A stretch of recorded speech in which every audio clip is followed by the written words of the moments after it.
ഞാൻ ചോറുണ്ണാൻ പോവാണ് കേട്ടോ. ഇപ്പോൾ ഊണിൻ്റെ വിഭവങ്ങളൊക്കെ നമുക്ക് നോക്കിയാലോ.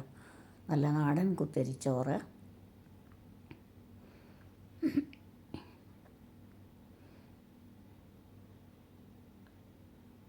കൂടെ കറികളൊക്കെ എന്തൊക്കെയാണെന്ന് നോക്കാം. ചെറുപയർ തോരൻ വെച്ചുണ്ട്,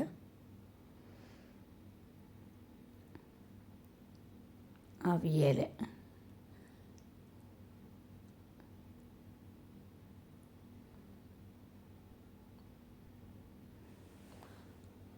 മെഴുക്കുവരട്ടിയുണ്ട്. എല്ലാം വെജിറ്റബിൾസ് എല്ലാം നമ്മൾ ക്യാരറ്റും പടവലങ്ങയും എല്ലാം ചേർത്തൊരു മെഴുക്കുവരട്ടി ഉണ്ടാക്കിയത്.